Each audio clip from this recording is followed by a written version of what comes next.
Assalamualaikum warahmatullahi wabarakatuh. Berjumpa lagi dengan saya Fikri Akbar Fitriansyah di Telusur Halal edisi kali ini, produk olahan tumbuhan. Yang akan kita bahas produknya adalah Nestum. Sarapan itu dimakan, bukan diminum. Keras juga ya Nestum. Pembahasan seperti biasa, komposisi bahan, klasifikasi bahan, diagram alir proses pembuatan produk, dan telusur halal. Kita kenalan dulu sama produknya. Nestle Nestum Original 350 gram, ini buatan Malaysia. Jadi kayaknya Indonesia ngimpor ya. Dan bisa dilihat dari perusahaannya, Nestle Product Malaysia SDN BHD, LP POM MUI-nya terlampir dan masa aktifnya masih panjang juga ya, sampai 2022. Komposisinya gandum, beras, ekstrak malt, gula, jagung, mineral, garam, vitamin, maltodextrin, penstabil, dan perisa sintetik. Untuk klasifikasi bahannya, bahan baku gandum, beras, gula, garam, jagung.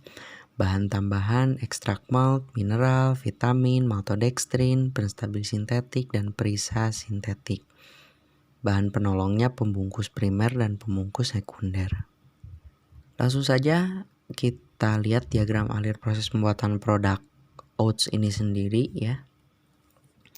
Pertama, biji-bijian dicuci, kemudian dikukus, dikeringkan, dikupas, dipipihkan, dan menjadi oat instan. Nah, setelah itu kita langsung menuju ke telusur halal. Yang pertama, bahan baku gandum, beras, merupakan bahan-bahan tumbuhan ya. Dan ditinjau dari segi prosesnya pun tidak ada proses penambahan bahan lain yang bisa saja menjadikan bahan yang positif list ini atau bahan yang berasal dari nabati ini menjadi titik kritis. Tetapi tidak ada, maka gandum dan beras non titik kritis. Gula seperti biasa, titik kritisnya adalah di rafinasinya. Apakah menggunakan karbon aktif dari hewan yang halal atau non halal. Kemudian garam juga sama.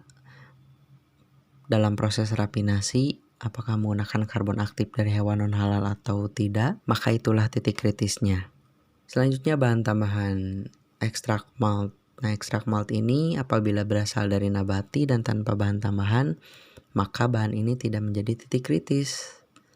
Namun, bisa menjadi kritis apabila pada saat mengekstrak digunakan bahan penolong berupa enzim.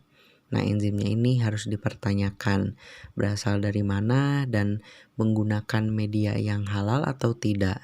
Maka dipertanyakan apakah ekstraksinya menggunakan bahan halal, jika iya non titik kritis, jika tidak maka titik kritis. Kemudian vitamin pun sama. Apabila vitamin tersebut berasal dari hewan, maka perlu diketahui hewannya halal atau haram. Apabila hewannya halal, maka disembelih secara syar'i atau tidak. Jika vitamin berasal dari mikrobial, media pertumbuhannya perlu diperhatikan, harus terbebas dari bahan najis. Kalau terkontaminasi bahan yang najis, jadi namanya mutanajis. Selain itu, perlu diperhatikan bahan penolong dan bahan tambahannya. Biasanya untuk menjaga vitamin tetap stabil, maka perlu digunakan pelapis atau coating. Nah, itu pun harus dipertanyakan halal apa tidaknya. Kemudian penstabil berasal dari hewan halal, jika iya non titik kritis, jika tidak maka titik kritis.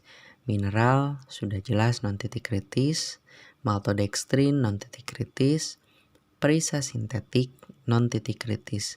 Dengan catatan perisa yang digunakan tidak ada unsur homer dengan nama-nama yang tidak terdaftar di MUI seperti rum atau bahan lainnya yang mengandung homer. Baik, begitulah teman-teman untuk telusur halal produk olahan tumbuhan Nestum. Jadi termasuk kategori yang low risk ya. Ditinjau dari bahan baku, bahan tambahan, banyak yang non titik kritis atau aman. Sekian dari saya, jangan lupa like, komen, subscribe, dan share bila ini bermanfaat bagi teman-teman. Assalamualaikum warahmatullahi wabarakatuh.